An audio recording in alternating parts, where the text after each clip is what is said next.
It's so creepy. It really touches on so many primal fears. Yeah. You know. The Made whole her day. world makes sense to me now, and that is a barbecue I need to go to. Yeah. And he just woke up in the middle of the night and said, "I shit my pants." That's right. Welcome back to Gateway Film Center, Columbus, Ohio, for the latest edition of Fright Club Live. Woo-hoo! Yes, we have another great crowd. Yes! Yes! Yay! Have another great crowd, as we always do, as we're going to talk about traveling abroad and show, hey, come on in, and show a lean, mean little ditty. And as always, as we've started to do here in the last few months anyway, feel free to stick around after, and we'll get your comments about the movie. That we started doing that, and it's a lot of fun. Yeah. Anyway, if you haven't figured out or met us before, she is Hope Madden. He's George Wolf. And we're from madwolf.com. We're back here every second Wednesday of the month to do Fright Club Live and record the podcast and watch a cool flick. And we do have to say a lot of thanks for last month as we talked about dogs. Well, first, even in between there, we had that bonus content of Elvira. We had Elvira on the podcast, which was, I know, how sweet was that? It was pretty exciting. She has a lot of fans. How many fans? Like 30 seconds after that went out, it had 100 likes, and we had 15 new followers. 30 seconds. I was like, damn, people like Elvira. We're sitting there like feeling like we're... Because she retweeted it. Yeah. Which is the coolest thing, literally, it's ever happened to me. Yeah, we're feeling like, we got this social media thing pretty well cornered. No. Heck yeah. No, that No. was a lot of fun. She was Yeah. great. We didn't have a whole lot of time to talk to her, but they always say if you interview somebody like that, any sort of celebrity, you want to get one good story out of them, and we did. We got at least one good story. The one about her having to call out the riot police was great. I like to randomly ask how they feel about Pee Wee Herman. Yeah. Elvira and Pee Wee Herman are best friends. The Made whole her world day. makes sense to me now, and that is a barbecue I need to go to. Yeah. We thank her so much for coming on and for saying the slogan at the end. She did. Stay frightful, my friends. That's right. That's a keeper. I'm out of a job. We're just going to use that from now on. So that was fun. But before that, we got a lot of feedback from the horrific dogs. Which I think we kind of expected. People Yeah, love dogs. they do love and dogs. why not? Dogs are awesome. So I'm just going to run through some of them. Jamie thought maybe we could have at least mentioned the Hounds of the Baskervilles. Monty, wrongly, thought that we should have mentioned Disney's Spooky Buddies. Quembel wanted Thor from Bad Moon. Now, that's a good dog. That's a bad movie, though. Good dog, bad movie. That's right. Brandon, Cabin Fever and Man's Best Friend. Paul, good thinking, Beast from The Hills Have Eyes. Yeah, we should have mentioned Beast and actually Beauty.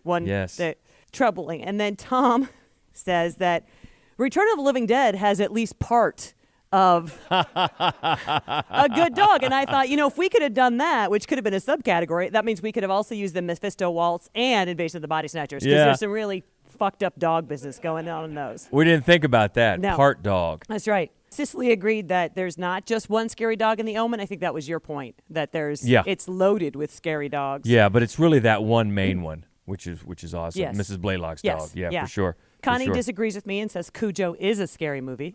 Okay. And then Katie's excited to see Voices live next year. Yeah, I think everybody is. As we've talked about before, I see some shaking your heads. If you've seen Voices, you know that's one that is really underseen. Everybody that has seen it really appreciates it, and it's one that we're excited to bring to Fright Club Live next year, because that's really how this whole thing started. I mean, we wanted to bring underseen horror movies, right, and give you a chance to see them. So that'll be fun. And looking back on it, that was not that many years ago. And No, it wasn't. I think it was like 3 years ago. So Yeah. it was like right before Deadpool. Yeah. And I remember watching it and thinking, Ryan Reynolds, you know what I mean? Like he was so sort of Green Lantern lame at that point. And I'm like, no, he's a good guy. I like this Ryan Reynolds kid. And also thanks to T. Denton Yeah. just for reaching out and Just saying randomly saying we had a great podcast. Yeah, so thanks. Yeah. We have a fondness for you and comments like that, T. Denton. Thank you so much. Always appreciate you checking in, giving out the feedback. And now we're going to pack our bags and talk about traveling abroad. Yes. So, which we have not done. Every year when it's vacation time, we're like, we got to go abroad. We got to go to another country. we've been to Canada. We have been to Canada. And we've been to the Bahamas. We have been to on the a cruise. Bahamas. So that does that really count? So anyway, how No. did this come up? I picked this movie And so then I had to come up with a podcast for it. But no, I mean, it's a really common theme in horror films. You go to another country and you feel you're just out of sorts. You're not sure you can communicate your needs. You don't know. We had a guy from Austria come live with us, and he swore that they used keys differently. Like, he couldn't figure out how to unlock our door. And I'm like, I don't think that's true. I just think that's inaccurate. I feel like keys are keys. But And then we heard from other people that were staying in our house at the same time that he was talking in his sleep, and he just woke up in the middle of the night and said, "I shit my pants." That's right. I swear to God, that's true. That's true. We just learned that last night, actually. The things that go on in your house when you're not home. Oh, my. So, as usual, there's a few that are bubbling under, right? Yeah, because this is a really, really common theme, and there are a bunch that I think are really worth seeing, and some of them, of course, you've probably already seen, but I'm going to go through them anyway. And Soon the Darkness, the 1970 version of And Soon the Darkness. That's a very tense and interesting thriller, and it reminded me, actually, of Road Games, which we talked about pretty recently. Yeah. Not the Stacy Keach one, but the one from 2 years ago. Hostel 1 and 2, these are obvious choices. Either you hate those movies or you don't. I actually rewatched both of them recently in preparation for this. And you know what? They're not bad. I don't like Eli Roth. I'm not a fan. But as Eli Roth movies go, they're not bad. And they certainly don't they're definitely not from the tourist board of Eastern Europe. That is for damn sure. Nor is Human Centipede. No. And I someday we're going to get that on a countdown. Are we? Yeah, because I love the villain. I love Dieter Laser. I just love the name. He is nuts. Yeah. Just the way his crazy eye. I mean, his whole face is crazy, but the crazy eye. And I can't wait to see what the topic is going to be for that. And then there's like a double bill, right? There's a film from the 70s called Who Can Kill a Child? And then there was a remake called Come Out and Play, which is a way better title. That's a way better title. And they're both about Europeans who travel to this Spanish island, and when they arrive, there's only children on the island. Oh, how adorable. And then you're like, wait a minute, hold the phone. And terrible, terrible things happen. One of the two of them involves one of my all-time favorite things to see in a movie, a very bloody game of piñata. So that makes the first one superior to the second one in at least that one way. So anyway, those are all the ones that didn't make the list, but I feel like you should watch. Okay, cool. Before we get to it, we want to remind people that we have our winter line of Fright Club Fashions, which is the new hat that we just got in. Thank you. We've sold like 3 or 4 earlier. They're $10, and that's exactly what we paid for them. And if anybody wants one, I'll be happy to set you up here after the show. Look at the lovely model here. I had it on earlier, and then I don't know if you saw me just tear it off my head in rage a second ago when we had technical difficulties because I just have no social skills. But now it's back on. But we've got a couple left, and if we sell out, we'll just order more. And we'll do that. Right back into it. So appreciate that as always. So we'll get to it. Let's do it. It's originally when I was making up this list, you kind of threw me because I didn't look at the year. I thought it was. I warned you in advance. Yeah, well, I wasn't listening. So what?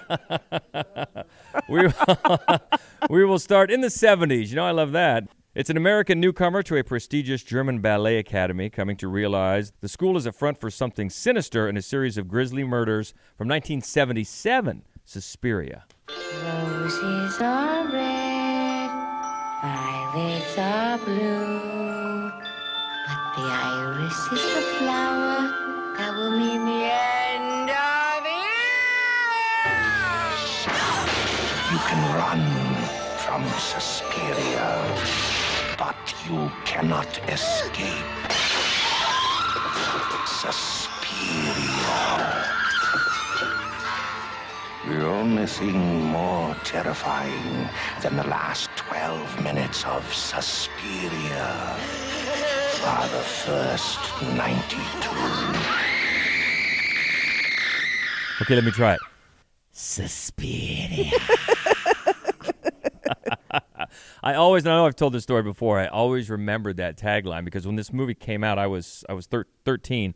And I couldn't see it, but I saw that line on the poster, like the only thing more terrifying than the end of this movie is the beginning. I thought, God damn, that must be scary. So it actually set me up because the time when I finally did see it, I was a bit let down by it. And I'm one, and I know this can be very polarizing, but I like the remake better.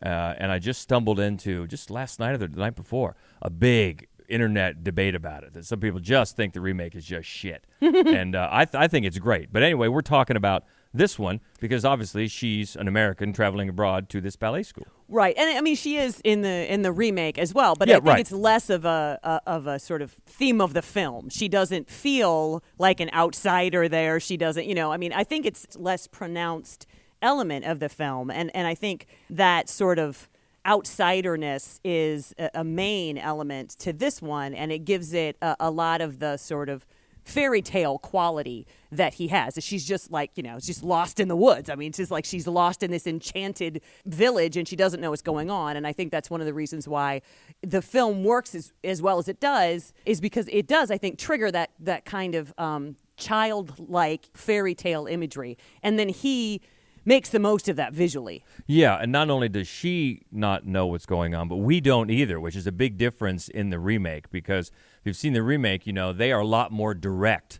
about the witchcraft that's going on. This is not. So, as is often the case, the lead character is our eyes and ears into what's going on, and she's in the dark, and so are we. Yeah, she is. And Dario Argento, and for my money, and I think a lot of people agree, it's the best of his films, because I think that he kind of got away from those Mario Bava style sort of like whodunit kind of things that he was doing for a while. And then I think everything that he made after Suspiria was like excessive and not in sort of as stylish and profound a way as Suspiria was. So I think that this was his high point for me. One of the things that I love about it is, I mean, he always did that dubbing, most Italian horror films do. But I think for this movie, it really works, whether it's intentional or not, to give it that surreal quality, because you were like, what language is Udo Kier speaking? Because I don't think it's Italian. It's definitely not English. Like, I don't, and I really love that about the whole movie is that everybody's dubbed, no matter what language they were speaking in the first place. Yep. And so not only is it seemed, obviously their lips are up, but you sort of feel like the actors also have no idea what the other people are saying, because they're not like, Jessica Harper saying it in English and Udo Kier saying it in German, and everybody is speaking a different language, which I actually do. I think that really lends something magical to this movie. And I think that is exactly what happened. From everything I've been able to read about this production, I think that's exactly what happened. A lot of times, Jessica Harper in particular did not know what they were saying. Right. So it definitely comes through. And one of the things you think about Argento, but especially this movie, is the look of it, the color scheme. Yeah. And he had cinematographer Luciano Tovoli, I think is his name, watch Snow White and the Seven Dwarfs to get and model the color scheme after that, which I think is pretty telling, because, boy, the colors just pop off the screen. Probably, maybe more in this one than any other. Yeah, I think, the red is even more red than your typical Giallo movie.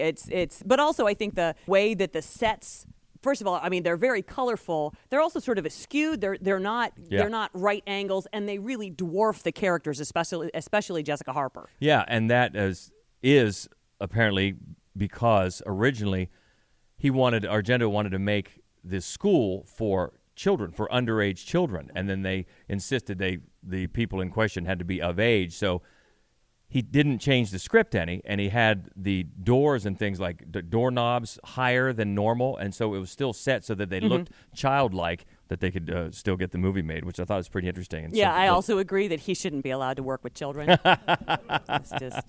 Somebody made some wise decisions there. So number 5 on our traveling abroad list is the original Suspiria from 1977, and that brings us up to number 4, and it's the one we're going to see tonight. Lucas and Clementine live peacefully in their isolated country house, but one night they wake up to a strange noise. They are not alone. From 2006, it's Them.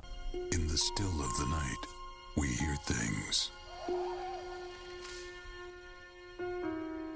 We see things.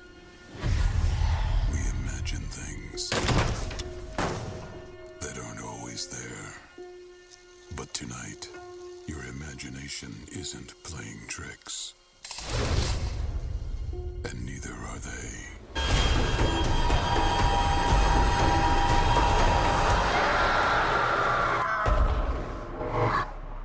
Them. How many people have seen this?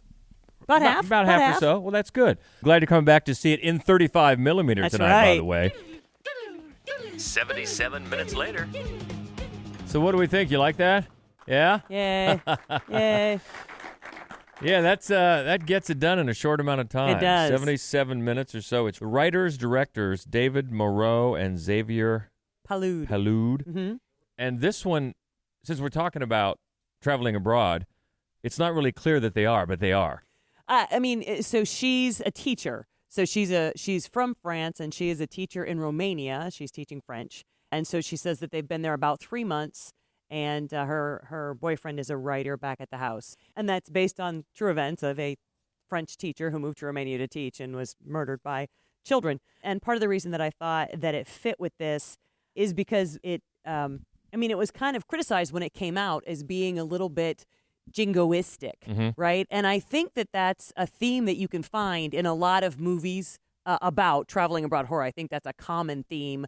I think this is the only one really in this list where you can sort of see it, and you definitely don't see it in any Eli Roth movies, including the abomination that is Green Inferno. His movies really don't like Americans. Right. But I thought it was an interesting idea. I'm not sure that I see that when I watch it, but I'm an American. So, there is subtext there that I'm going to miss between the two different countries. Yeah. I do think that it's really effective. And one of my favorite, because I find it terrifying, or the sort of subgenre, I think it started with A Clockwork Orange, right, where just roving gangs of unwatched children will murder you. And Eden Lake, we showed Eden Lake It here. really reminded me of Eden Lake. Reminds me of that one. Yeah, The Strangers, too, you can see in there. Yeah. Even a little bit of Funny Games. Sure. Absolutely. But it's got that real disorienting camera. A lot of times, a lot of the sound is disorienting. I love the sound design in this movie. I do. Yeah. It's a little muddy, but it's disorienting the way that some of that reminded me of Blair Witch with the screams off into the distance and things like that. And it's, again, less is more because in the beginning you see almost nothing except maybe a sneaker or something like that, and they just give you glimpses until you get to the end. What do you think? Yeah, I really love the simplicity of the movie. The fact that the villains in the movie are they're 100% faceless through the entire thing. The only way that you know that they're children are the use of hoodies. I think anyone that works with children know that kids like hoodies. So the fact that you see a hoodie on a person that's just sort of like moving around in a weird way, yeah, that's definitely a teenager. So the fact that they keep the villains in the shadows through the entirety of the movie, I think, is incredibly effective. One of the things I like too is that you hear that horrible noise throughout, that sort of and it sounded to me like a tool, like a box cutter be Power opening and closing, something like that. And then when you see in the end when he's leaving, it's like a toy. Yeah. It's just a noisemaker toy. I thought that was really creepy and effective. I really enjoyed it. I'm glad I went into this one blind. I had no idea about the true story behind it, and the fact that there were children involved was a really big surprise. Yeah, you're going to give those kids at the school bus a second look, aren't you? That are waiting? You are, and I don't blame you. I loved the sound design on this, too. I mean, the sound was what kept you on the edge the whole movie, and kids can be treacherous. The whole thing was shot in 30 days. Wow. Which kind of sets the theme of that the movie gets up, gets going, gets it done. It does. Yeah, it and does. so does the production. So overall, yeah, it's a fun one. Yeah. That can be fun. But it's effective. So that is number 4 on our list of traveling abroad horror, Them, from 2006. So we're just going to move right along. We are. We'll just do that to number 3. And that is the story of 2 American college students on a walking tour of Britain attacked by a werewolf that none of the locals will admit exists. From 1981, An American Werewolf in London. My friend Jack was just here. Your dead friend, Jack. He told me that I will become a monster in 2 days. The supernatural, the power of darkness, it's all true. Please believe me. Believe what? That tomorrow night, beneath the full moon, I'll sprout hair and fangs and eat people? Are you all right now? I don't know. I'll let you know the next full moon. Everybody dies in it. It's very bloody. I just saw, I think it was last night, yesterday was the 38th anniversary of that movie's release. Yes. Which is amazing. 1981, 38 years ago. And at the time, I remember just being blown away by the effects, because at the time that was like, oh man, that's so cool. Yeah. I loved the tube, the guy and the British guy who gets out and he's having a mint and he's just like, I shall report this. I know. And then all of a sudden, like, oh my God. And I love the wolf because it didn't look like any other werewolf, and still to this day that the werewolf in this movie looks different than any of. It's almost looked like a bear with like a wolf face. Yeah. But it was funny. It was funny, yeah. And really scary. And it was interesting that it's director John Landis. It is. And he reported just a few years ago he was approving a high-definition transfer of the film for DVD, and he was surprised how gory it was. He had forgotten how gory it was, and he directed the damn thing. I was like, yeah, it kind of was. But You're right. There's some humor in it, too. Oh, it's very funny. And it's got such a cool vibe about it. And I think my favorite thing about reading more about this movie is that both David Naughton, the star, and Griffin Dunne, they both got to keep those puffy jackets. I mean, you're going to take less percentage of the profits if you get to keep those jackets. But it was actually, is probably widely known, the first movie to earn an Academy Award for Best Makeup. Yep. Because it was created in 1981. I think the category was created actually as a response to the backlash that there was no recognition given to the Elephant Man. Oh, okay. So then they made the category, and of course Rick Baker, the legend, picked it up with good reason.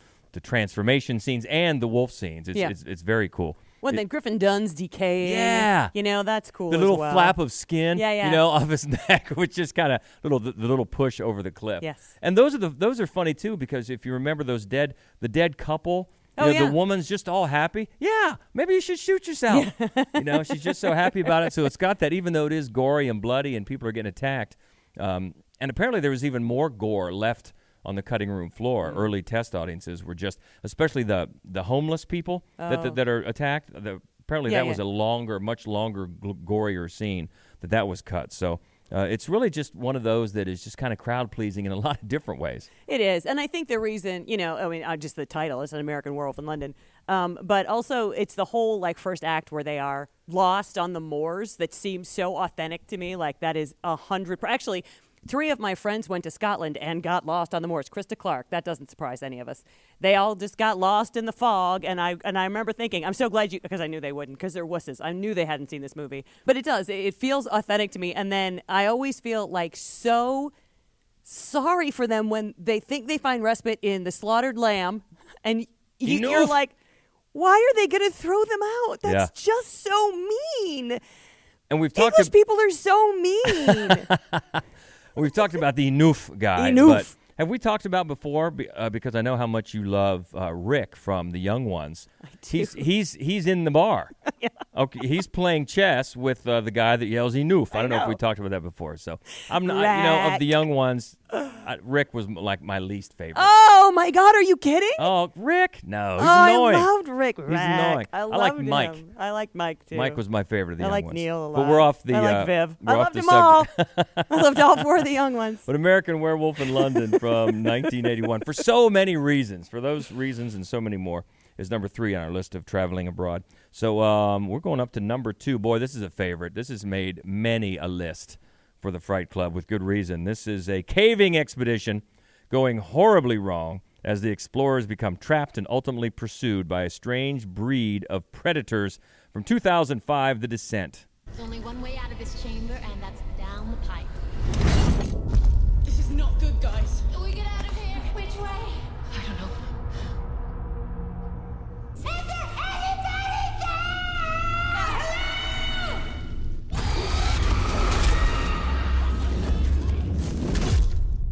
Fucking Juno. Oh my God. So she invites all of her UK friends, come to the States for our vacation this year. Come over here. Let's go to Appalachia. Let's go spelunking. Yeah. And then I'm just going to decide on my own that we can go where other people haven't been deep below the earth. Plus, she's going to bone her friend's husband. Yeah, well, she already did that, so she's clearly a horrible person. But you know what? Spelunking alone right there, I'm like, you guys, seriously, you got a death wish to start with. And one thing I was reminded this time looking at this movie, and I don't know if we've talked about this before, but the poster. Remember the poster? Yeah. How cool the poster was. It was a takeoff on that Dali painting, and they were all arranged like a skull. Yeah. So cool. It is cool. So cool. And this is another one. you get the feeling that you're down with them because it's one that we've talked about before in other movies, how they start out expansive and then just close in. We've talked about how The Exorcist does that. This one does it too, of course. Before you get in the cave, you're out in there. Before that, they're on the White River right. rafting, and then they get in there, and then but even before they get to the crawlers, probably my most frightening moment in this movie is when there's that tiny little tunnel they have to crawl through, and my mind can't take that. Well, and the one gets caught. Yeah, that's what I'm talking about. Yeah, I'm out. I'm out. Know. It was too much. And then after that, the Irish girl runs, she jumps, she snaps a bone. And like I was so emotionally wrung out by this movie before we ever saw that there were monsters. Exactly. It's just the whole movie makes me giddy. It's like it speaks to everything I'm terrified of because I'm claustrophobic and I'm afraid of the woods. And my assumption is that, yes, there are those creepy crawlers out there, and that's why you shouldn't do those things. And they're so cool. It's another one of those deals where less is more. You just see a shadow here, and then you catch a glimpse like you just saw in the trailer before you actually see some. It takes a while to get there.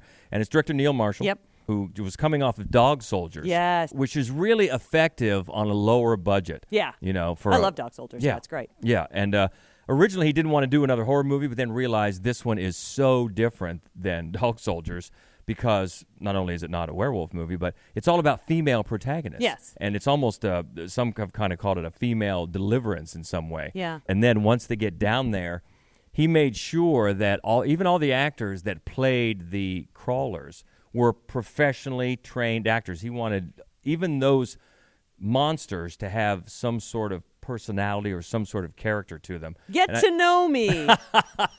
That's what they said. Come and live with us. Come play with us. But it's so creepy. It really touches on so many primal fears, of tight spaces, of monsters. Yeah. And of being chased of Appalachia. And being confined in Appalachia, yeah. And then, of course... Of extreme athletes. Come on. And then, of course, we've discussed a few times the multiple endings. Yes. And how it kind of... one was the happier, quote-unquote... The American ending. Yes, exactly. It was thought that the American audiences don't want that. And I'll be had honest, to have a generally happy speaking, ending. I'm all pissy about that. Like, oh, they don't justice to... But I saw the American ending. I loved the movie. I loved this movie. And then I've told the story before. Then I watched it with my sister, who's bigger and meaner and much more of a wuss about scary movies. I'm like, you're going to love it because it's all females, blah, blah. Anyway, I got the wrong one. We saw the much more harsh British ending. My sister pummeled me. She punched me repeatedly, really hard. And so I hate that version. It might just be trauma talking, but I do. It's the one instance where I actually prefer the American release version. Yeah, I think they're both worthwhile. I like the fact that you can see both. Yeah. I mean, it totally gives you a totally different read on it.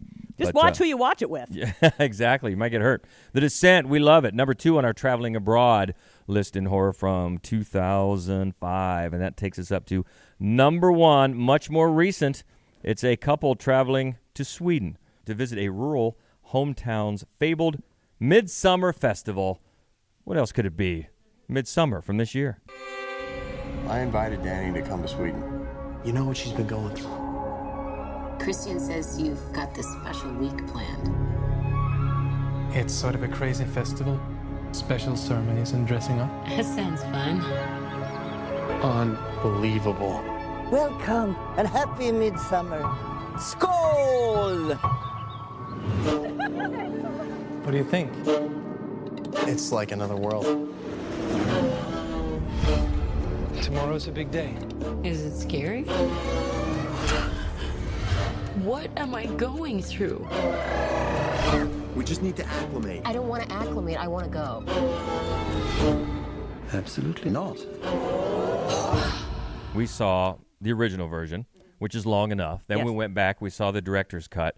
I'd see it again tomorrow. Yes. I really would. I mean, it's such a trip. It's not only a head trip, but it's just such an engrossing, absorbing tale. I loved it. Yeah, I can't get over the attention to detail that Ari Aster has. Yeah. Especially when you know, after you've seen it twice and then somebody points out that the trees look like the dying sister. You're like, oh my God, I have to go back and rewatch this whole 3 hours and examine all the clouds and all the grass. And it is. We had a complaint last night that it's just the Wicker Man, and it's very much the Wicker Man. It's a huge, very much the Wicker Man with like a bear.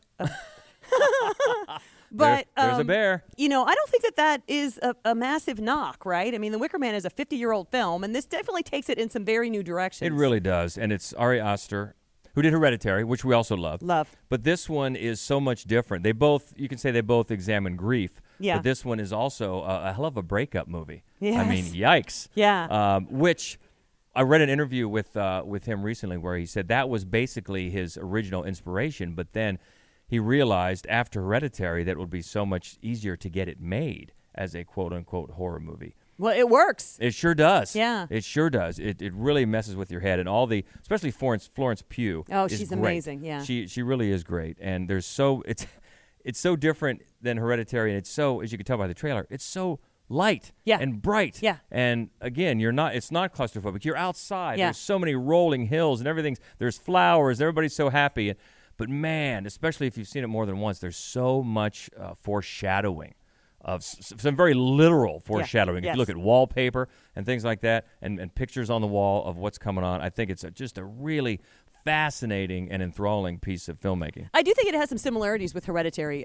He seems preoccupied with like the miniature, you know, like she's building those miniatures of what's going to happen and what has happened. In this case, it's all these really tiny paintings that are everywhere that really are telling the same story again and again. At the same time, it's as you said, it's sort of the opposite of Hereditary because Hereditary is so enclosed. You're so inside all of the time, you know, except with the like street sign.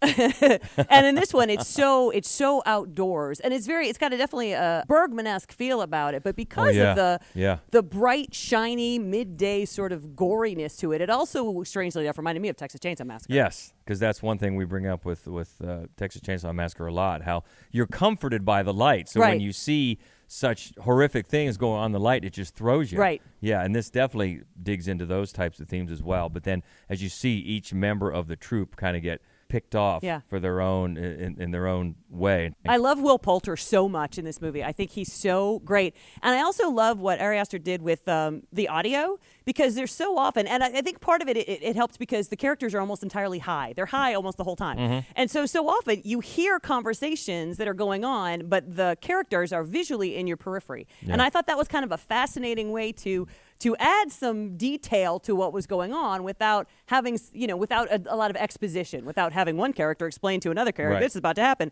They're just over here having this weird conversation. And sometimes it's about ticks and lice, and sometimes it's about, what is that song the kids are singing? The one Skin knock, the Fool? Yeah, Skin the Fool. The one knock, I mean, we did kind of both agree that early on, especially, some of the character decisions may not have been that authentic a little bit. I actually felt like the director's cut, for me, helped made up for a lot of the agree. small foibles that I found the first time through. I do agree. So, yeah, if you liked the original and haven't seen the director's cut, would definitely recommend it because I think we both enjoyed it even more. And one of our favorites from this year, Midsommar, is number one on our Traveling Abroad horror list. So with that, we look ahead to the next Fright Club Live. That'll be the December edition, December 11th. That's We're going right. to celebrate Christmas. We are. We're going to have a holly jolly business card Christmas. So make your reservations at Dorsia. George picked this one, so I want to give him credit for that. This is our fourth year. This is the first time George has picked a movie. Yes. And he picked a good one. Yes. American Psycho. We're going to have a blast with this. I know pretty much everybody has seen it, but maybe not everybody has seen it on the big screen. Right. So this is going to be a lot of fun. This is, again, Wednesday, December 11th. We'll do the same thing. We'll bring our business cards and compare in there for happy hour and then do the podcast and come in here and watch American Psycho, and that'll be a lot of fun. But speaking of Best of the Year, then we're going to have our Best of the Year horror films coming up soon on the Fright Club podcast, which we haven't even made that list yet. Well, no, it's we still have a month and a half to go. Yeah, so we got to make it and then check it twice. That's right. That's and correct. We'll have that coming up on. That'll be a studio edition of Fright Club. It will be coming and then up soon. Our first two studios of next year are going to be because there's too many. The best horror films of the decade. We're going to split that into 2 different podcasts because right now the short list is 45. Yeah. It has been a good decade. Oh, my God, it's been so good. There's going to be some really good movies that don't make the cut. So, man, that's going to be tough. We got to get it rolling, right? So until next time, she is Hope Madden. He's George Wolf. And this is the Fright Club Podcast. Stay frightful, my friends. Nice job. Thank you so much, guys.